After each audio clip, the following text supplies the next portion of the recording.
Parfait. Bonjour à toutes et à tous. Vous êtes déjà presque plus de 150, donc c'est déjà super. Alors, je suis Fabienne Broucaret, la fondatrice de My Happy Job. J'ai lancé My Happy Job il y a bientôt 4 ans, en 2016, avec l'idée et l'envie de partager avec le plus grand nombre les clés du bien-être au travail et de lancer un média positif qui parle de travail, qui apporte des solutions, des conseils, de l'actualité. Et je suis vraiment ravie que 4 ans plus tard, My Happy Job se décline en livre. Et les livres, comme vous le savez sûrement, sont du coup sortis hier. Donc, on est ravis de vous accueillir pour ce premier webinaire. Donc, pour vous expliquer un petit peu, la collection se compose pour le moment de 4 premiers titres aux éditions Vibert. Donc, vous avez le livre de Christophe sur les soft skills. Vous en avez un autre de Diane Ballona-Roland sur le slow working. Un de Franck Pagny qui s'appelle Vivement lundi et qui est dédié plutôt aux managers. Et enfin, un livre de Catherine Bory qui s'appelle Zen et en forme. Et Catherine est naturopathe. L'idée de cette collection, c'est exactement la même idée et le même principe que le site. C'était vraiment de vous transmettre des clés pour vous sentir mieux au travail et d'exploiter, je dirais, tous vos talents et toutes vos compétences et de vous donner des conseils d'experts. Donc, pour chaque thématique, on est allé chercher la bonne personne. Et je suis vraiment ravie qu'aujourd'hui, vous alliez échanger avec Christophe Deval. Pour vous expliquer un petit peu le fonctionnement de ce webinaire, on va faire en 2 temps. Christophe, je vais le laisser parler après moi, va vous faire une petite présentation d'à peu près 20 minutes sur les soft skills. Ensuite, je vais lui poser quelques questions sur la situation qu'on traverse en ce moment, le confinement, le déconfinement et cette période de crise, comment les soft skills peuvent nous aider à traverser tout cela. Et enfin, on vous laissera la parole pour poser vos questions. Donc, ce que je vous propose, c'est pendant la présentation, si vous avez des questions, utilisez le chat. Moi, je regarderai le chat et je noterai les questions comme ça. Dès qu'on a fini l'échange au bout d'une demi-heure, je peux poser les questions qu'il y a déjà dans le chat.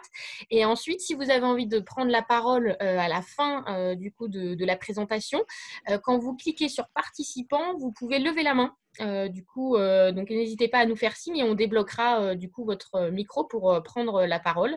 Et sinon, pour poser les questions dans le chat, c'est dans l'onglet Converser. Et du coup, vous pouvez après envoyer un petit message à tout le monde. Voilà, donc n'hésitez pas, on attend vos questions avec impatience. Je te laisse la parole, Christophe. Bon, si je déborde un peu trop… On ne t'en voudra pas. Non, non, non, le mot de code, c'est ça suffit maintenant, ok? Je compte sur toi. Alors, non, il faut d'abord que je partage mon écran.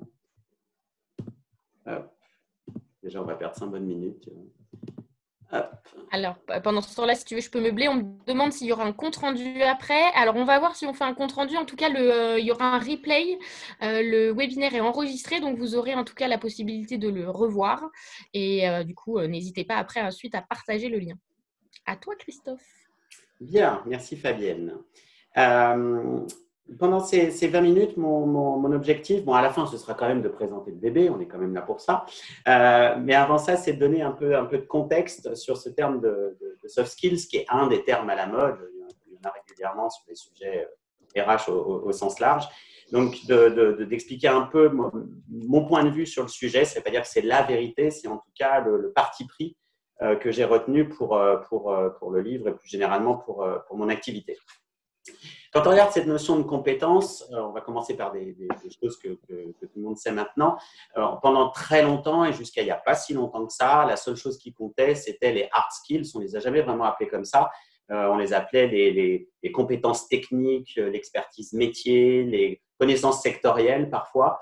En tout cas, tout ce qui relève du savoir et du savoir-faire au sens technique du terme. Sont apparus après, il n'y a pas si longtemps que ça, on en parle vraiment, je me mettrais ça à une quinzaine d'années sans être très affirmatif sur le sujet. En tout cas, moi, dans ma pratique en RH, ça doit faire à peu près ça, 15-20 ans. Sont apparues donc ces dimensions davantage comportementales et relationnelles. D'où est-ce que c'est venu? À mon sens, il y a 2 grands phénomènes qui expliquent ça. Le premier phénomène, c'est la hausse de la concurrence. Et le deuxième, c'est la fin de l'emploi à vie. C'est-à-dire qu'à partir du moment où on n'a plus des clients et des salariés à vie, il faut les attirer et ensuite, il faut les retenir.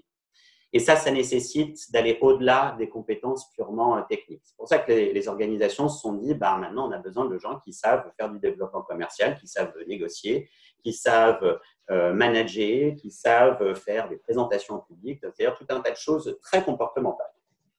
Comme c'était ça le besoin, les organisations se sont dit, bon, ben, on n'a qu'à former les gens à ça. Et c'est ce qu'elles ont fait et ce qu'elles font encore, c'est-à-dire d'avoir des formations très ciblées sur ces différents domaines-là, très comportementaux et relationnels. C'est une très bonne idée, c'est nécessaire certainement. Ça permet d'apprendre tout un tas de techniques, de façons de faire, parfois de recettes. Mais en fait, la situation est un petit peu plus compliquée que ça. C'est-à-dire qu'il y a des personnes pour lesquelles ça va suffire. Il y a déjà des personnes qui se débrouillent très bien avec elles-mêmes, c'est-à-dire qui arrivent à apprendre sans que personne ne leur enseigne rien. C'est-à-dire qu'on développé cette capacité d'apprentissage et de croissance permanente par elles-mêmes. Il y a d'autres personnes pour lesquelles, quand on leur donne quelques billes, quand on leur donne quelques techniques, elles arrivent ensuite très bien à les appliquer dans leur environnement. Il y a un certain nombre de personnes pour lesquelles ça ne marche pas. Et ça a été mon expérience chez KPMG avant cette nouvelle vie que je fais maintenant, où j'étais directeur du développement des talents jusqu'à il y a 2 ans. Et j'intervenais notamment sur tout ce qui était formation des people managers, donc les managers et associés avec une fonction de gestion de carrière. Et donc, on visait, nous aussi, ces objectifs comportementaux qui soient meilleurs pour donner un feedback, pour fixer des objectifs, pour parfois gérer les réactions de personnes qui étaient, par exemple, pas contentes de leurs variables, ce genre de choses. Et il y avait un certain nombre de personnes donc, qui, du coup, devenaient meilleures après. Et il y avait un certain nombre de personnes pour lesquelles rien ne changeait. Et de manière encore plus surprenante, quand ils étaient en salle de formation, ils pouvaient être excellents en jeu de rôle, ils pouvaient savoir exactement ce qu'il fallait faire, parfois même le faire dans cette espèce de contexte un peu artificiel. Et quand on les remettait dans la vraie vie, en fait, pas grand-chose changeait. Et c'est là où je me suis dit, on s'est dit avec mon associé, Sylvie Bernard-Curie, on s'est dit peut-être qu'on est en train de faire fausse route. Peut-être qu'on est en train de former les gens à des choses qu'ils savent déjà faire et qu'on ne les forme pas à des choses qu'en fait, ils ne savent pas faire. Quand on regarde quelques exemples très simples, faire une présentation en public, ça s'appelle parler devant des gens. Fixer un objectif, ça veut dire ce qu'on veut. Donner un feedback, c'est dire ce qu'on pense. Bon, les enfants de moins de 10 ans savent faire ça parfaitement. Ils font des spectacles de fin d'année à l'école, ils sont capables de faire ça, la plupart d'entre eux, pas tous, sans aucun stress. Quand ils reçoivent un pull à Noël ou de mamie et qu'ils disent « il est tout moche ton pull, mamie », ça s'appelle donner un feedback. Bon, ok, la technique est encore perfectible, mais le principe est acquis. Donc, ça veut dire qu'il y a tout un tas de choses qu'on était capable de faire quand on était enfant, quand on était jeune, et que maintenant, on n'est plus capable de mobiliser parce qu'on est dans un contexte un peu différent. D'où cette idée de troisième génération de soft skills qui sont non plus ce qu'il faut qu'on fasse avec les bras, les jambes et la bouche, c'est-à-dire comment se comporter, comment agir, comment dire les choses, et de davantage débloquer ce qui va nous empêcher d'apprendre et ce qui nous empêche de mobiliser ce qu'on sait déjà. Donc, les soft skills internes, par opposition aux soft skills externes, c'est-à-dire comportementales ou relationnelles, c'est comment est-ce que je gère ce qui se passe à l'intérieur de moi, comment est-ce que je peux mobiliser un certain nombre de capacités, pas forcément innées, mais en tout cas acquises très jeunes, qu'on va pouvoir utiliser, qu'on aura besoin d'utiliser dans tout un tas de contextes. C'est pour ça aussi que les soft skills internes sont des métacompétences. C'est-à-dire que ce sont des compétences, des skills qu'on va pouvoir utiliser dans tous les contextes. On en verra un certain nombre, c'est les 10 du livre tout à l'heure, mais être capable de gérer ses émotions, de faire preuve d'empathie, d'interagir avec les autres dans un sens commun, etc. On en a besoin dans le domaine professionnel, mais on en a besoin avec nos amis, dans notre couple, avec nos enfants. Donc, c'est ce socle de compétences-là indispensable, quelles que soient les situations qu'on va avoir à gérer. Du coup, les 10 soft skills du livre, alors quand on dit 10, il y a toujours un côté un peu arbitraire. Donc là, c'est clairement arbitraire puisqu'il m'était imposé 10 chapitres dans le livre. Donc 10 chapitres, 10 skills. Hein? Qui a osé faire ça? Je te dirai un jour, j'oserais te l'avouer. Donc, on peut très bien s'arrêter à 7 si on a envie, on pourrait en rajouter quelques-unes de plus. Mais c'était vraiment les compétences socles, on va dire, ou quel que soit l'univers dans lequel on évolue, quel que soit le monde dans lequel on évoluera demain, qu'on aura à gérer demain, on aura besoin de ces compétences-là. Et on aura besoin de les mobiliser. Donc, on va les passer en revue et je vais vous en dire un mot sur chacune d'entre elles. Ça marche par étage, c'est-à-dire que les 3 du bas, c'est vraiment le socle de base pour débloquer tout le reste. Et dans ce socle, donc on trouve l'attention, on trouve la flexibilité mentale, c'est-à-dire comment gérer ses pensées, et on trouve l'intelligence émotionnelle. Alors, c'est l'intelligence de ses émotions. La version tournée vers les autres, on la verra plus tard avec l'empathie. Donc, être maître de son attention, savoir utiliser ses pensées, savoir utiliser ses émotions, c'est le socle indispensable, quel que soit ce qu'on aura à faire. Dans ce socle-là, il y en a un qui est vraiment la fondation, c'est l'attention. C'est-à-dire que si on n'est pas capable d'ouvrir les yeux, de voir un certain nombre de choses, de toute façon, on perd l'apprentissage, on perd le feedback de notre environnement, on perd toute une part de connaissance sur nous-mêmes et ce qu'on ne voit pas nous contrôle. C'est-à-dire que si je ne suis pas capable de voir ce que je pense et ce que je ressens, ça veut dire que ça décide à ma place. Si je ne vois pas la peur, c'est elle qui va déjà décider de ce que je fais et de ce que je ne fais pas. Si je suis persuadé d'avoir raison, je vais déjà avoir un comportement qui va être en ligne avec ça si je ne me rends pas compte de ce qui est en train de se passer. Donc, c'est vraiment ça le pivot, on va dire, de tout le reste et c'est pour ça que c'est le premier chapitre du livre. Ensuite, la flexibilité mentale, c'est la capacité à voir ses émotions, non pas comme ses pensées, pardon, non pas comme la vérité, comme quand on pense avoir raison, mais comme un outil parmi d'autres pour notre cerveau. Notre cerveau utilise tout un tas d'outils, l'empathie en est une, les émotions en sont une autre. Donc, c'est de pouvoir utiliser nos pensées, de voir en quoi elles sont utiles ou pas, plutôt que de chercher à les discuter, à chercher les vraies ou les fausses. La flexibilité mentale, l'inverse, c'est la rigidité mentale. Je ne sais pas si vous avez remarqué, si vous avez autour de vous, forcément vous en avez, des gens qui ont toujours raison, qui savent toujours tout mieux que tout le monde, avec qui on ne peut jamais discuter et de toute façon, ils ne changeront jamais d'avis. Je ne sais pas si vous avez remarqué, mais ces gens-là, en général, ils racontent n'importe quoi. C'est pour une raison très simple, c'est que la rigidité mentale, quand on a toujours raison, par définition, on n'apprend rien. Et quand on n'apprend rien, au bout d'un moment, on raconte que des conneries. Donc, c'est vraiment cette idée de prendre de la distance avec ce qu'on pense pour pouvoir l'utiliser. Pour donner un exemple un peu plus concret là-dessus, sur, par exemple, la question de l'estime de soi. Il y a maintenant pas mal d'études qui montrent que l'estime de soi, en fait, ça ne sert pas à grand-chose et qu'en fait, il n'y a pas beaucoup de corrélation avec, par exemple, ce qu'on réussit à faire dans la vie. Ce qui va être clé, par contre, c'est le rapport qu'on va avoir à ces pensées négatives sur soi-même. Si je pense que je ne suis pas à la hauteur, si je manque de flexibilité mentale, je vais prendre ça pour argent comptant. Il y a déjà tout un tas de choses auxquelles je vais renoncer.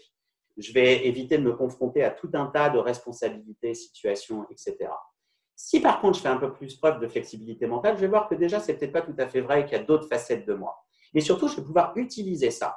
C'est-à-dire que, par exemple, c'est peut-être ce type de pensée qui m'a amené à me remettre en cause, à faire des efforts, à chercher à progresser en permanence. Donc, ça va vraiment être l'idée de voir les pensées sous l'angle utile plutôt que vrai.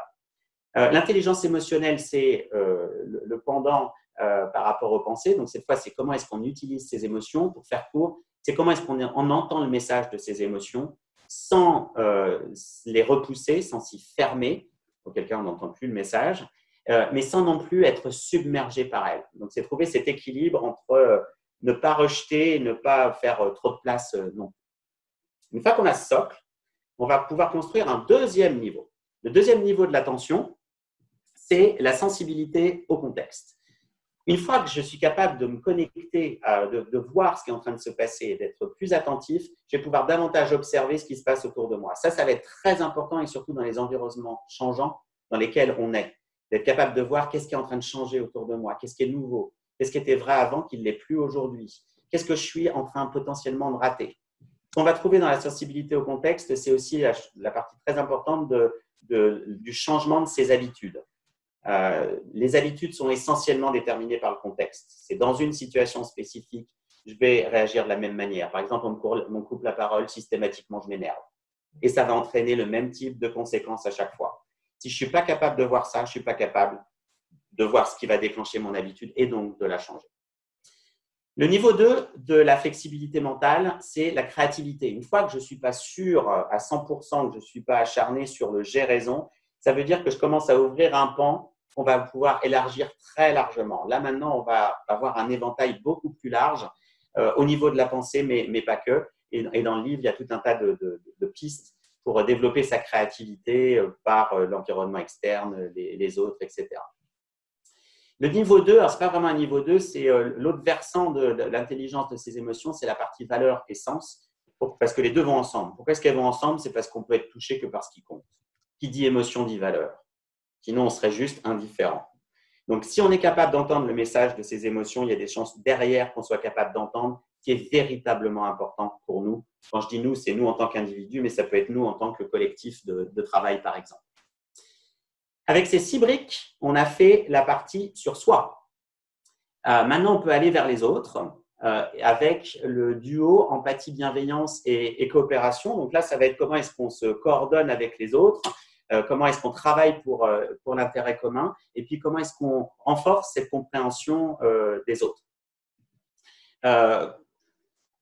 On entend souvent que dans nos sociétés, on met souvent en avant le côté compétitif, le côté un peu brutal, un peu égoïste, un peu intéressé de l'être humain. Et c'est vrai qu'on peut avoir ces tendances-là, mais le facteur différenciant de l'être humain, c'est vraiment cette capacité à la coopération et à l'être ensemble. On est le singe social par excellence. Si on n'avait pas eu cette capacité-là, on n'aurait de toute façon pas pu survivre. Quand on regarde les bébés, dès les premières semaines, ils ont déjà des premiers mouvements d'empathie. Il y a des vidéos sur YouTube que vous pouvez consulter qui montrent de tout jeunes enfants venir en aide à des adultes sans qu'on leur demande rien. Donc, on est vraiment câblé pour ce côté entraide qui est souvent empêché par les briques qu'on a vues en dessous. Et pour autant, on peut aller un peu plus loin. C'est le but de ce niveau un peu social. Et le dernier étage, c'est l'énergie d'un côté. Donc, comment est-ce qu'on gère son budget corporel? Comment est-ce qu'on gère son énergie? C'est rarement cité dans les soft skills. Et il y a un livre spécifiquement sur ces aspects-là dans la collection My Happy Job. C'est vraiment le socle, c'est-à-dire que notre tête prétend toujours être aux commandes de tout, alors qu'en fait, notre corps décide d'énormément de choses, sans qu'on s'en rende compte. Il y a tout un tas d'études là-dessus et des choses toutes bêtes, l'influence du taux de glucose que vous avez dans le sang, de votre niveau de fatigue, de tout un tas de choses comme ça, qui font que si vous n'êtes pas en bonne énergie physique, l'intelligence émotionnelle, la créativité et tout ce qu'on a vu avant va quand même devenir beaucoup plus compliqué à faire parce que vous serez juste en train d'essayer de tenir le choc. Et puis enfin, la complexité. La complexité, c'est un peu la combinaison de toutes les autres. Et par là, c'est ce que j'entends dans cette skill-là, c'est comment est-ce qu'on peut devenir plus complexe. C'est-à-dire pas plus compliqué, mais plus riche. Comment est-ce qu'on peut aller au-delà de nos pentes naturelles? Comment est-ce qu'on peut élargir nos traits de personnalité pour devenir plus que ce qu'on pense être ou ce qu'on a l'habitude d'être?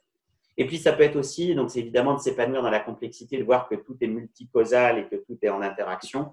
Et puis, c'est aussi d'accéder à quelque chose qu'on appelle la sagesse, qui est un mode très différent de la pure réflexion, etc. Donc, tout ça, c'est dans la partie complexité. Je suis déjà à la bourre, non? Ça va? Ça va, on a encore une petite 10 minutes, 5-10 minutes. Bon, ok. Un exemple d'illustration, je l'ai dit tout à l'heure que quand on est sur les parties très comportementales, ce n'est pas nécessairement suffisant et que si on utilise ces soft skills internes, il y a tout un tas de choses qui vont devenir possibles ou en tout cas plus faciles. Prendre l'exemple de la prise de parole dans le public, puisque c'est une des choses qui pose le plus de problèmes à beaucoup de gens, en tout cas pose un problème à beaucoup de gens. On peut apprendre des techniques de prise de parole en public et c'est très utile. On va pouvoir augmenter son impact grâce à ça. Mais pour autant, si on n'a pas travaillé ces soft skills internes avant, ça va être un peu compliqué. Et si on a travaillé ces soft skills internes, il est possible qu'on n'ait pas autant besoin de ces techniques-là. Si je suis capable de faire preuve de flexibilité mentale, c'est-à-dire de ne pas me laisser embarquer par la pensée qu'on va me trouver inintéressant. Si je suis capable de ne pas me laisser submerger par la peur, l'anxiété, qui va faire que je vais être très maladroit, voire même que je ne vais pas y aller. Je vais trouver des excuses pour ne pas le faire. Si, du coup, je vais davantage être capable d'être en empathie parce que je vais être moins focalisé sur moi-même. Je vais donc être plus en observation de ce qui se passe dans mon public, de voir ses réactions, de voir ce qui plaît, ce qui ne plaît pas, de voir là où je suis efficace, là où je ne le suis pas. Je vais du coup pouvoir m'adapter en fonction de ce que je vais pouvoir voir. C'est la sensibilité au contexte. Et puis, je vais pouvoir aussi être un peu créatif, un peu innovant parce que je ne serai pas bloqué par ce que je ressens à l'intérieur. Et puis surtout, il y a des chances que j'y trouve du plaisir, que j'y trouve en tout cas du sens si je fais ça. Donc, sans technique, si je réussis à faire tout ça, il y a des chances que je sois plutôt pas mauvais du tout. Et par rapport aux techniques, j'ai même un vrai plus, c'est qu'il y a des chances que je sois authentique. Donc, j'ai beaucoup de chances d'avoir plus d'impact, d'être beaucoup mieux perçu qu'avec des techniques un peu froides et parfois un peu artificielles. Pour donner un deuxième exemple, dans les organismes de comment s'imbriquent, finalement, les 10 skills, là, c'est des briques de Lego. Donc, on peut mobiliser, comme on vient de le voir, pour un peu toutes les activités. On peut le combiner aussi pour… toutes les organisations ont défini des cibles comportementales. Je vais en prendre 2 qui reviennent régulièrement et montrer comment, avec ces skills, on peut réussir à faire quelque chose. Un thème que j'entends beaucoup, c'est la notion de confiance. Le problème, c'est que la confiance, c'est un concept qui est très, très difficile à attraper. Comment est-ce qu'on instaure de la confiance? Grâce à des skills comme ça, comme celles qu'on vient de voir, on va pouvoir décomposer ça en comportements activables et donc qu'on peut développer. Si je veux développer de la confiance, j'ai besoin de quoi? J'ai besoin de faire preuve de flexibilité mentale. J'ai besoin de ne pas me laisser engluer dans les jugements que je vais avoir par rapport aux autres. Je vais avoir besoin de gérer mon anxiété. Faire confiance, c'est prendre un risque. Si je ne veux pas prendre de risque, si je ne veux pas avoir peur, je ne peux pas faire confiance. Je vais avoir besoin de me connecter à mes valeurs et au sens, déjà pour être digne de confiance. Donc, pour agir en ligne avec mes valeurs personnelles et les valeurs que je prône ou qu'on prône collectivement.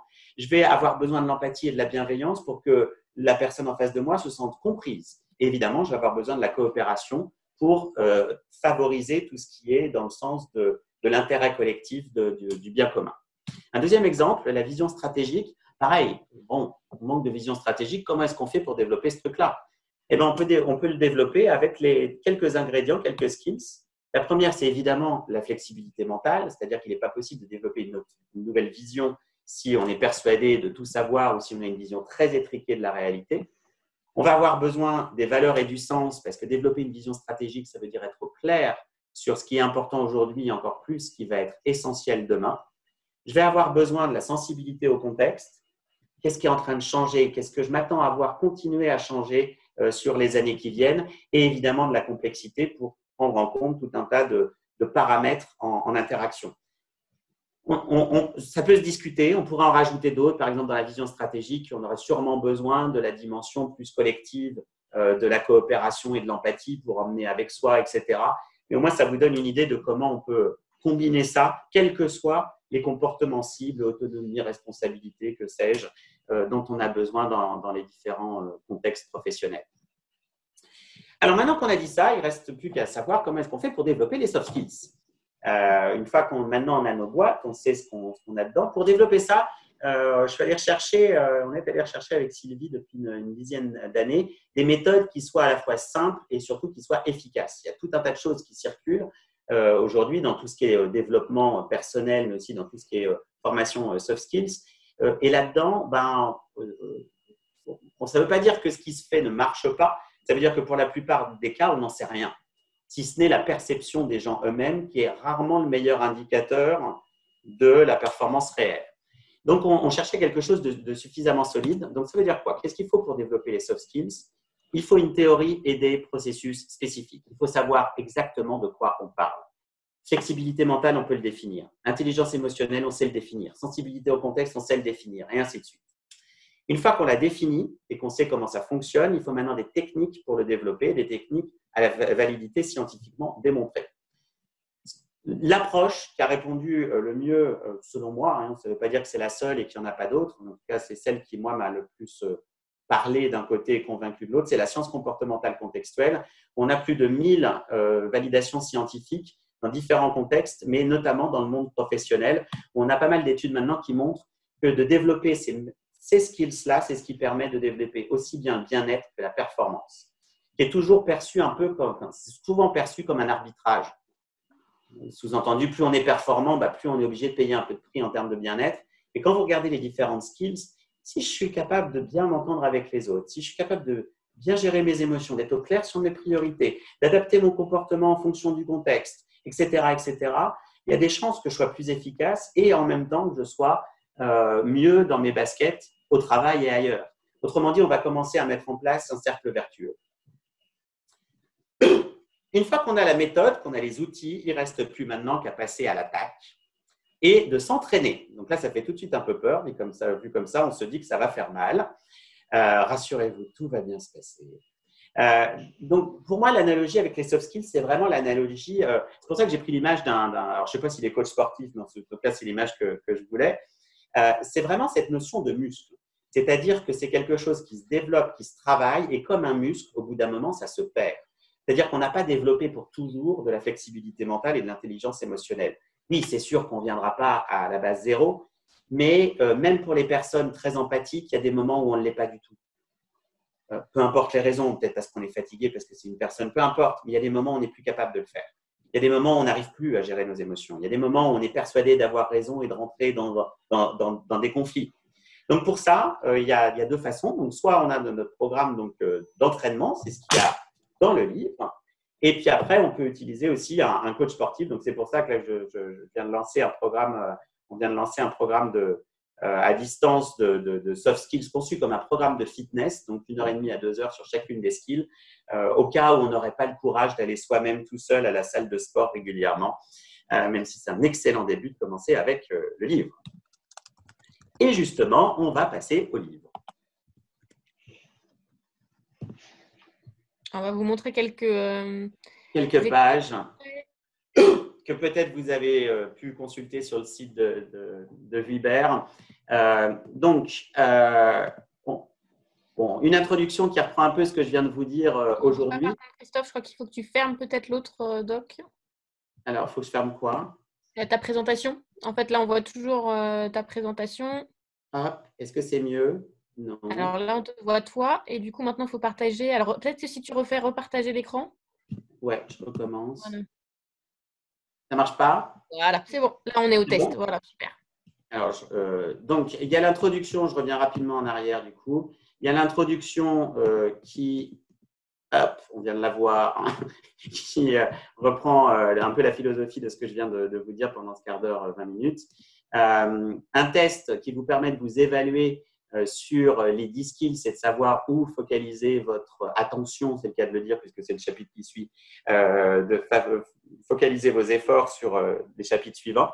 Ensuite, la première séance d'auto-coaching, donc c'est contrôler son attention, qui est, rappelez-vous, vraiment le fondamental de tout le reste, avec une petite introduction à chaque fois, un carnet de bord qui vous permet de faire une sorte de mini-diagnostic des situations dans lesquelles vous auriez probablement intérêt à travailler davantage votre attention. En tout cas, elle peut vous faire défaut.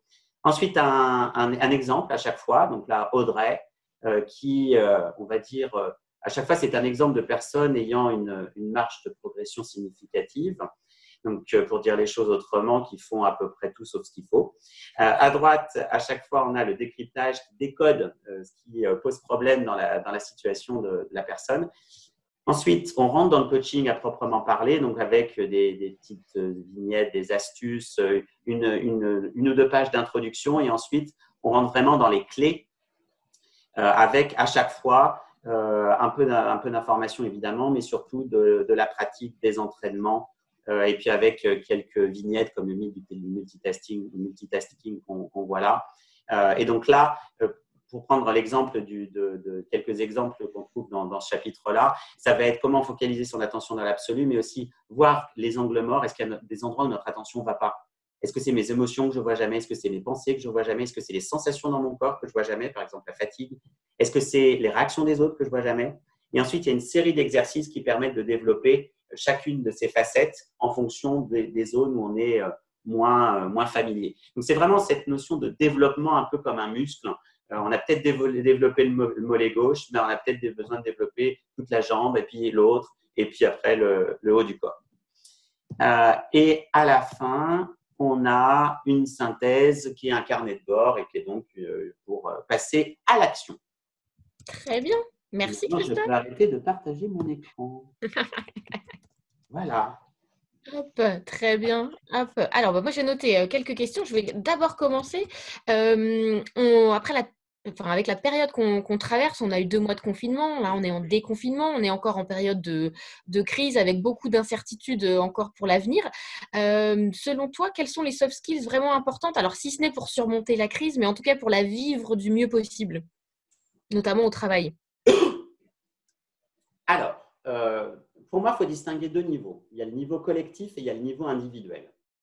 Au niveau collectif, nous collectivement en tant que société humaine, je pense que les deux skills qui vont être clés dans la période qui vient, c'est d'un côté la créativité, ce qu'on a été obligé de faire quand vous regardez, quand on voit ce qui apparemment n'était pas possible, notamment sur le télétravail. Vous voyez aujourd'hui toute l'ingéniosité d'un certain nombre de commerces, par exemple les restaurants, pour réussir à rouvrir tant bien que mal un peu plus tôt, etc. Donc on va avoir besoin dans cette période un peu inédite de faire preuve de créativité. La deuxième chose, ça va être pour moi la coopération. C'est-à-dire qu'on va rentrer dans on est déjà dans une période de turbulence, elle a été sanitaire, elle va devenir économique. Donc ça va tanguer assez fort, voire très fort.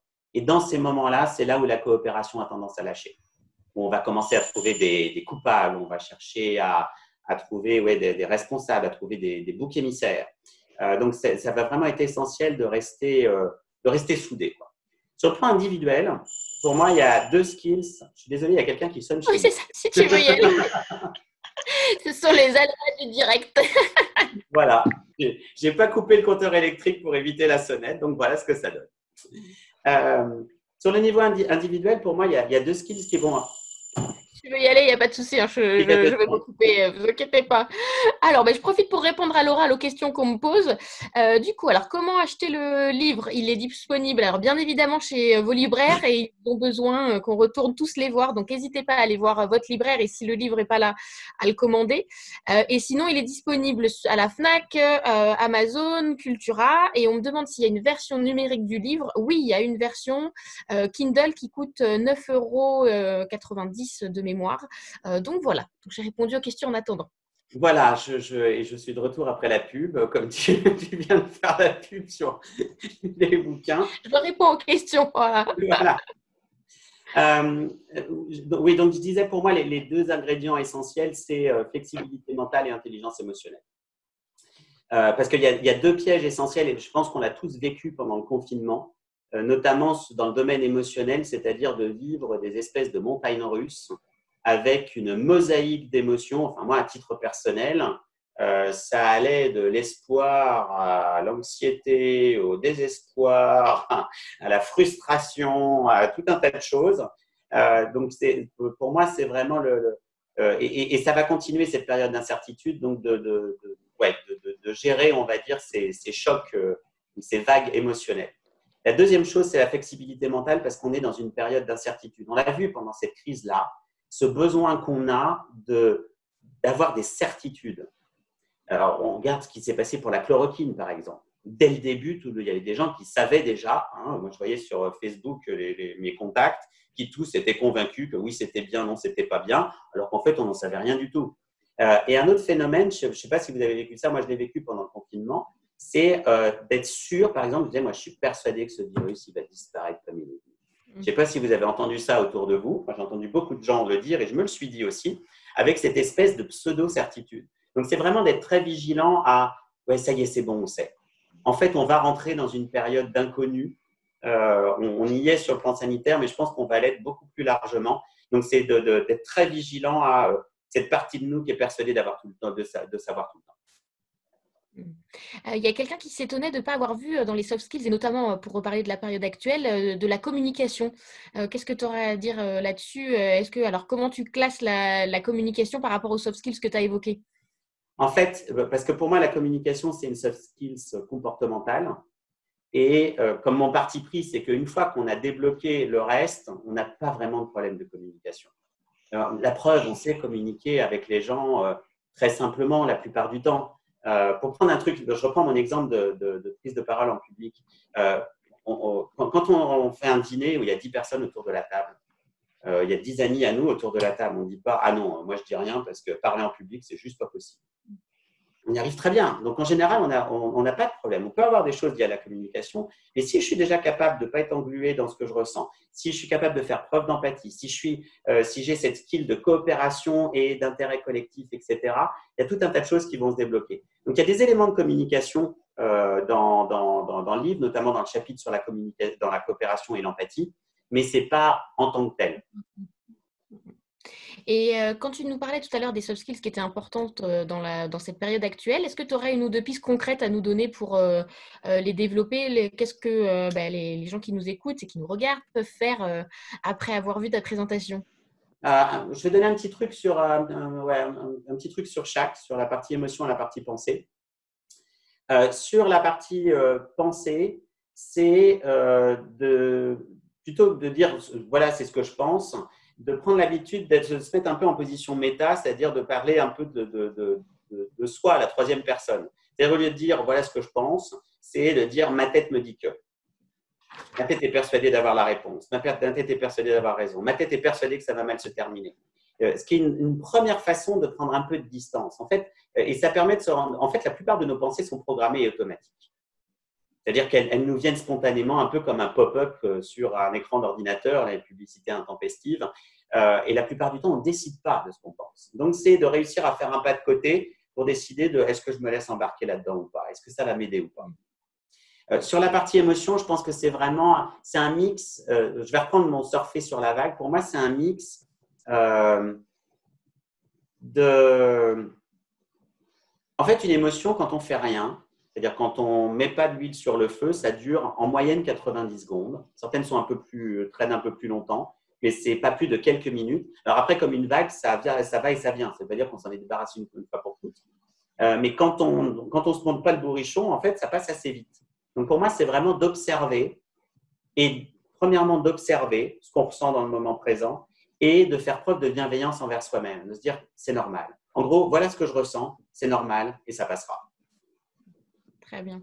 On a eu plusieurs questions aussi sur les managers et notamment une sur comment les sensibiliser, alors notamment quand ils sont managers et recruteurs aux soft skills. Et dans la question, il y avait une question aussi de génération, c'est-à-dire les managers notamment seniors, entre guillemets. Est-ce qu'il y a je sais pas, est-ce que les jeunes sont plus sensibles aux soft skills ou pas? Ou voilà, est-ce que comment sensibiliser un peu les managers et peut-être ceux qui managent à l'ancienne, on va dire, plutôt que vraiment les seniors en tant que tels? Moi, je pense qu'il faut les sensibiliser. Alors, je vais répondre sur la partie génération. Je crois que c'est un peu en train de disparaître parce que c'est venu effectivement plutôt par… c'est-à-dire que les jeunes générations sont baignées là-dedans. Mais même dans les vieilles générations un peu réfractaires, par la force des choses, elles se rendent bien compte qu'il y a un certain nombre de choses, on va dire, plus humaines, comportementales, etc., qui posent problème.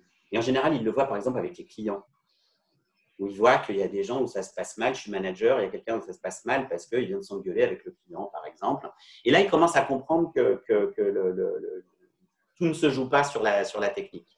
Donc, pour moi, pour les sensibiliser, c'est vraiment de les faire réfléchir sur les situations où ça a pu manquer.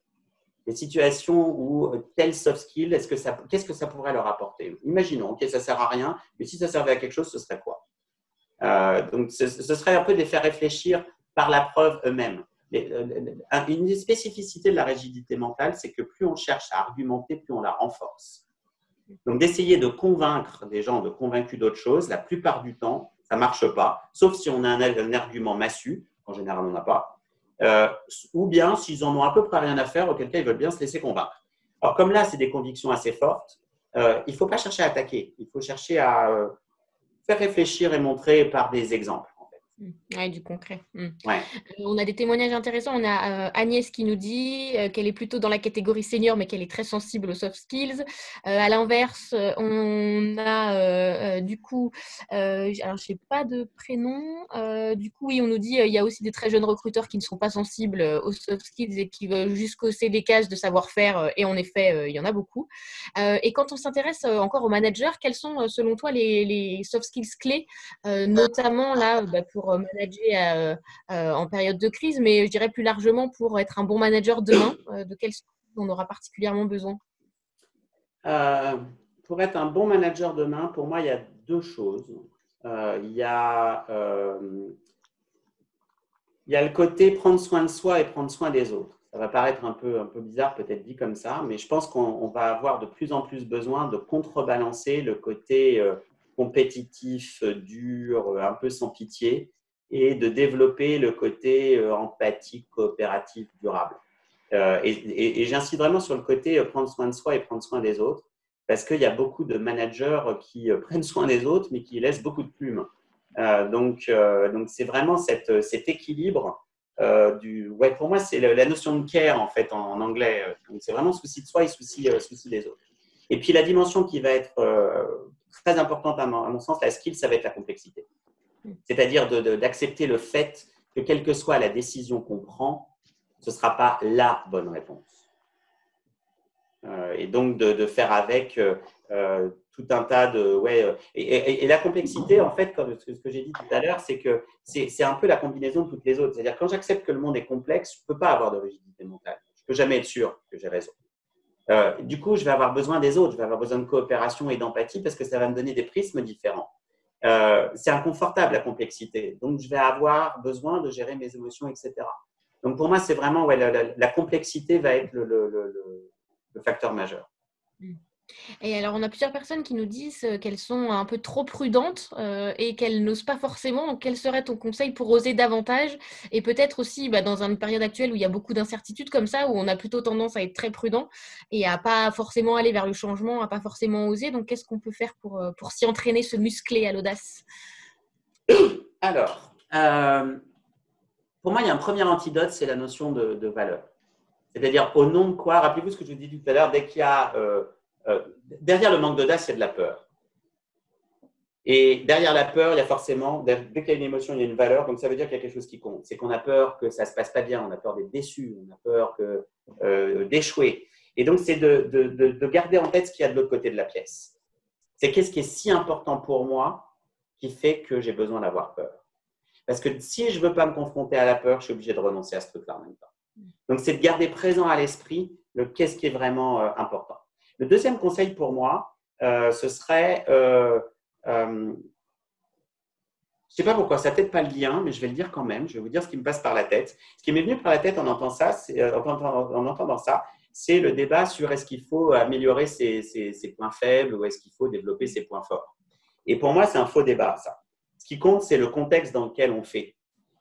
C'est-à-dire que si je veux me défier, m'améliorer, oser, et que je fais ça dans un contexte de performance, de pression, ça va être dur, ça ne va pas être agréable et ça ne va pas me mener très loin. Donc oui, dans ces cas-là, développons les points forts. Mais si on l'approche dans un autre contexte, qui est par exemple un contexte où j'ai envie que ma vie soit plus que ça, j'ai envie, moi, d'être plus que ce que je suis aujourd'hui, j'ai envie d'avoir encore plus de cordes à mon arc. Là, ce n'est plus le même contexte. Et là, il y a des chances que ça m'attire un peu plus. Quand je prends l'exemple tout à l'heure des enfants, qu'est-ce qui fait qu'eux, ils sont capables de faire des choses que les adultes ne sont plus capables de faire? C'est parce qu'eux, ils s'amusent.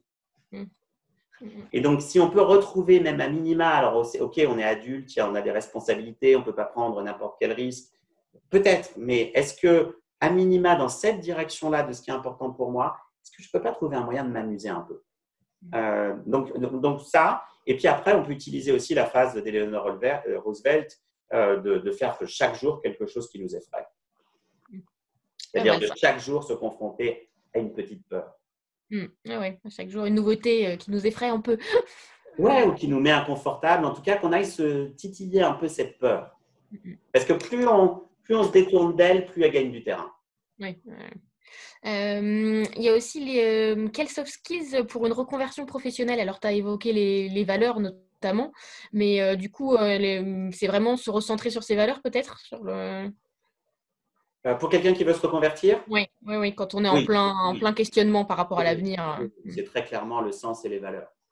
C'est quoi qui est important pour moi, quel sens je veux donner à ma vie, quel sens je veux donner à mon action, et puis après, toutes les valeurs autres, parce qu'après, tout ça, c'est des questions d'arbitrage. Donc, il y a aussi ces valeurs perso qui viennent en ligne de compte. Donc, oui, c'est vraiment les valeurs qui sont clés, là, très clairement. Non, attends, je rajoute un truc. Oui, vas-y. C'est-à-dire qu'après, on va pouvoir en rajouter d'autres. Pour trouver sa voie de reconversion, oui, c'est probablement les valeurs. Mais après, une fois qu'on a trouvé une piste, ça peut être intéressant aussi de se poser la question de est-ce que cet univers-là ne va pas me mettre en difficulté par rapport à là où j'en suis sur les autres skills. Par exemple, si je ne suis pas très bon en empathie et que je suis dans un métier extrêmement relationnel, par exemple, d'écoute, c'est ça que je veux choisir. Bon, est-ce que je l'ai suffisamment? Est-ce que je peux la développer ou pas? Si je suis plutôt solitaire et que je préfère être dans mon coin, peut-être que ça vaut le coup de développer la dimension coopération. C'est-à-dire que du coup, après, les valeurs vont donner la direction et on va pouvoir avoir d'autres skills en fonction du domaine, du métier, etc., qu'on va avoir besoin d'activer ou de développer. D'accord. On avait une question pendant que tu faisais la présentation tout à l'heure de Fanny qui demandait comment repérer ces croyances limitantes, les schémas qui sont répétitifs, comment faire pour du coup les repérer, les identifier et puis réussir à les déconstruire pour pas que ça se répète indéfiniment. Alors, comment le repérer Très honnêtement, je pense qu'en général, on les connaît plutôt bien. Quand on se pose 2 secondes et qu'on réfléchit à qu'est-ce qui m'a empêché dans ma vie jusqu'à présent, je pense qu'on arrive à repérer. Donc, la première chose, c'est de se poser, de regarder le passé et de voir s'il n'y a pas une thématique qui se dégage, s'il n'y a pas une espèce de petite voix dans notre tête qui tient un peu toujours le même discours, qui tient toujours un peu le même scénario. L'autre porte d'entrée, ce serait d'utiliser ses émotions. Dans les moments où on est découragé, dans les moments où au contraire on a peur, ou etc., c'est qu'est-ce que cette petite voix est en train de nous dire à ce moment-là. Donc, soit les thèmes récurrents, soit effectivement le discours qui se cache derrière les pensées. Après, il y a beaucoup de méthodes qui sont sur supprimer les croyances limitantes, etc., ou les changer. En fait, on ne peut pas les changer comme ça. On a pas mal d'études maintenant qui montrent que d'attendre qu'on change ce qu'on pense pour changer ce qu'on fait, en fait, on risque d'attendre un bon moment. Donc, la question, c'est vraiment de défier. En fait, l'action précède la pensée. C'est plus je vais oser défier cette petite voix, même à minima, de me lancer des petits challenges, plus je vais lui faire perdre du terrain et plus elle ne va pas changer, elle ne va pas se taire, parce qu'en général, elle vient de bien loin. La plupart du temps, elle vient parfois de l'enfance, ou en tout cas, c'est quelque chose de familier depuis beaucoup d'années. Donc, c'est vraiment de se dire, est-ce que je vais te laisser diriger ma vie encore longtemps?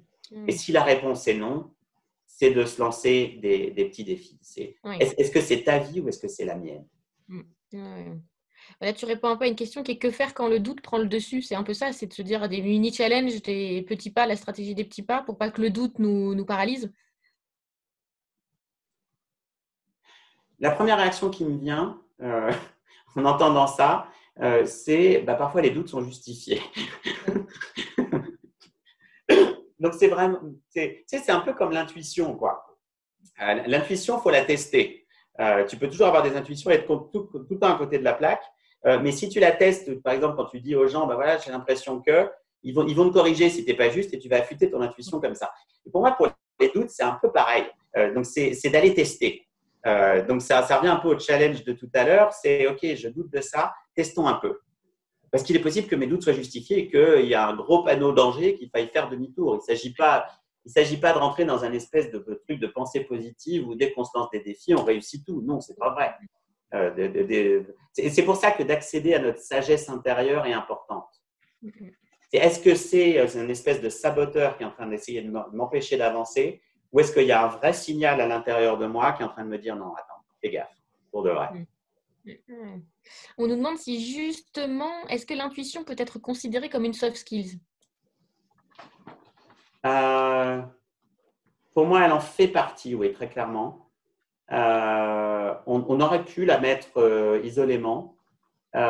Pour moi, je n'ai pas mis d'exercice là-dessus dans le bouquin, mais je suis en train de le mettre dans mon programme de soft skills. Je suis en train d'en mettre un parce que je pense qu'effectivement, c'est quelque chose d'essentiel.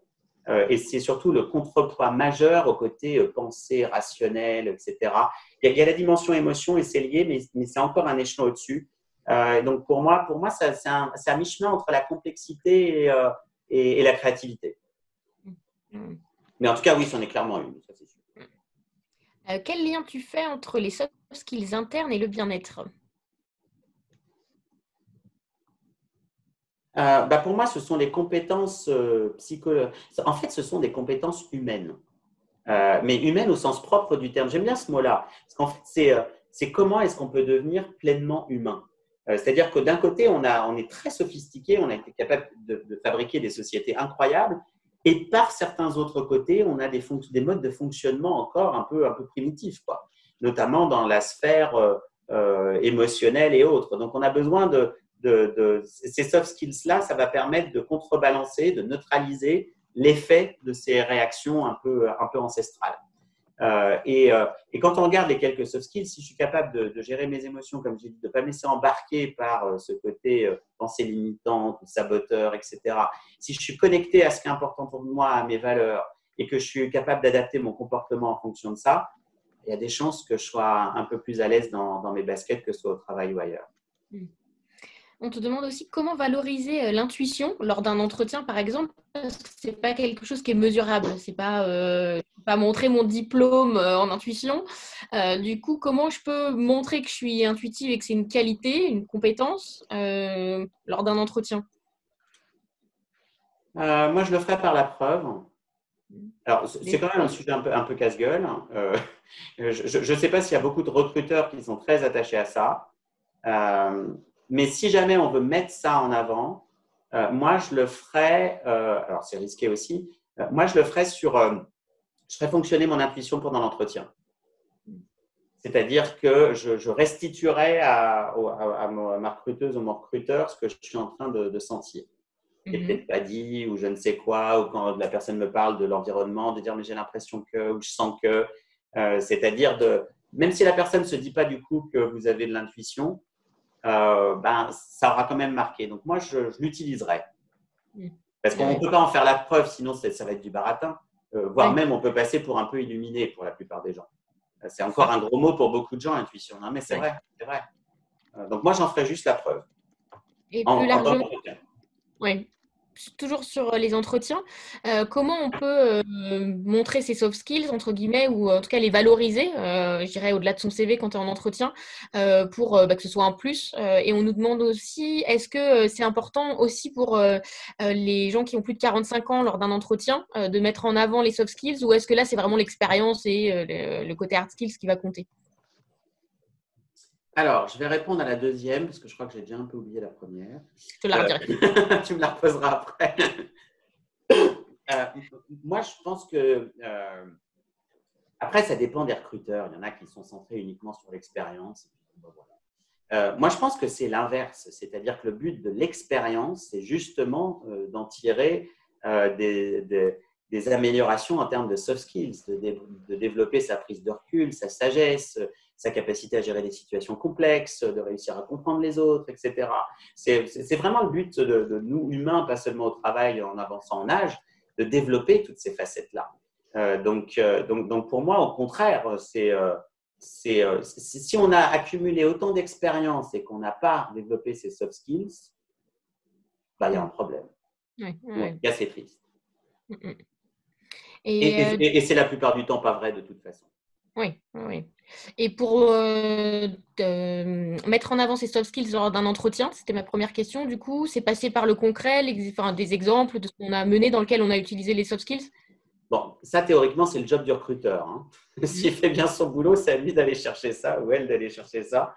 Mais effectivement, de toute façon, ça peut être que la preuve. Après, si on tombe sur des recruteurs pas très bons, ils sont ravis quand on leur dit, par exemple, moi, je suis quelqu'un de très empathique, moi, par exemple, j'ai beaucoup de recul, etc. Les recruteurs mauvais sont très contents parce qu'ils peuvent cocher leur case tout de suite. L'entretien est nullissime. Donc, il y en a avec qui ça peut marcher. Et alors, on a une question pour les hypersensibles. Quelle serait la soft skills à muscler lorsque l'on est hypersensible?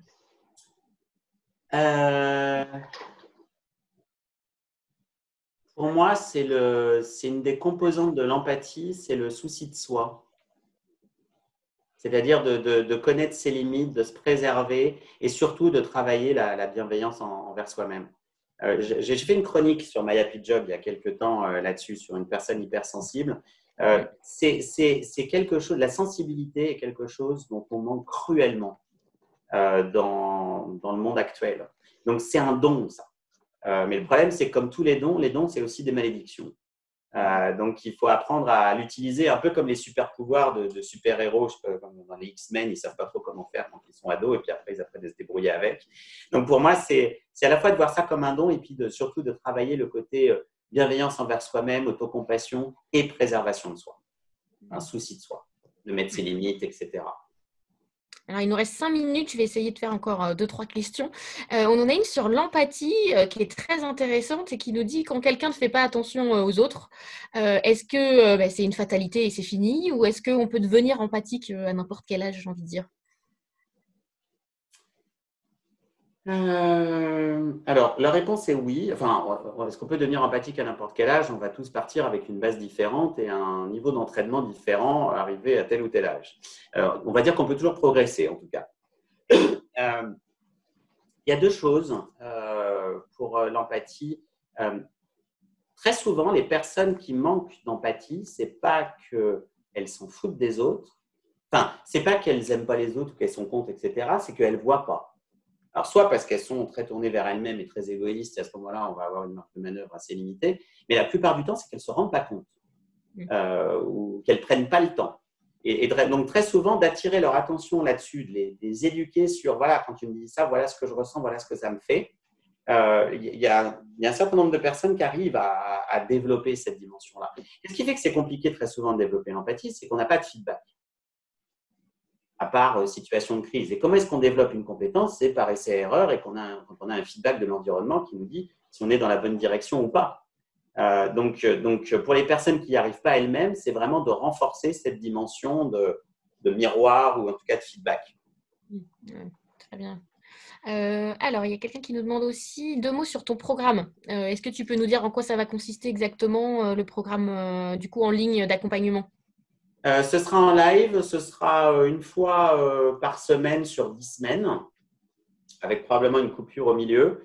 Donc, ce sera 1h30 à 2 heures sur chacune des skills. Et c'est une succession d'exercices avec des tonalités très différentes. Par exemple, valeur, ce sera beaucoup plus développement personnel. Empathie, il y a beaucoup de tests et d'exercices. Flexibilité mentale, c'est très ludique. Donc, il y aura des tonalités à chaque fois et c'est une succession d'exercices. Le but étant à la fin de voir là où j'ai envie de travailler, là où j'ai besoin de travailler éventuellement, et puis de partir avec sa feuille d'entraînement pour le reste.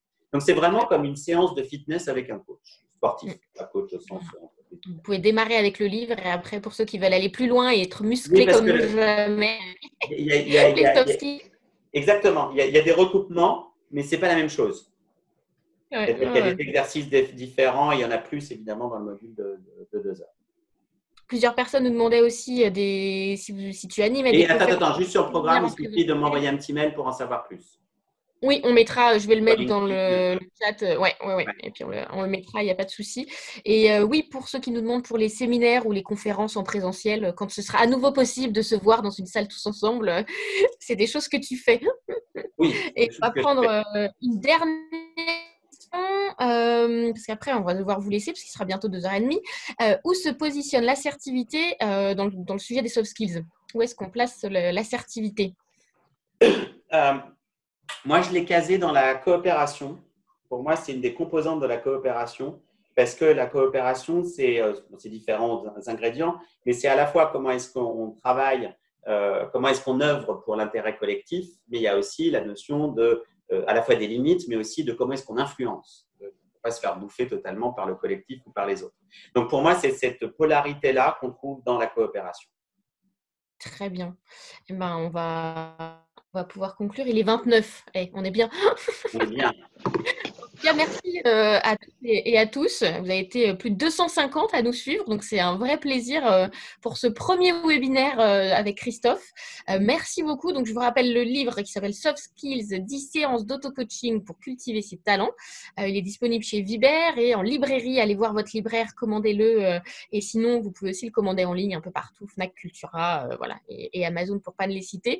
Et pour la suite, vous avez 3 autres webinaires pour les personnes que ça tente. La semaine prochaine, jeudi prochain, même heure, même endroit, avec Franck Pani sur le management dans lundi. Et puis le 9 et le 11, ce sera avec Catherine Bory et Diane Ballona-Roland pour Zen et en forme et Slow Working. Voilà, tout un programme. Merci beaucoup, Christophe. Merci à toi, merci à Hubert et à bientôt. À très bientôt, bonne journée à tous et merci beaucoup. Et oui, j'oubliais, si vous avez acheté le livre ou si vous l'achetez et que vous l'avez adoré, laissez-nous un commentaire sur la Fnac, sur Amazon. Ah oui, Ça nous oui. fera super plaisir de lire vos retours et de savoir comment ce livre vous a aidé. Voilà, merci, à très bientôt. Merci, bye bye.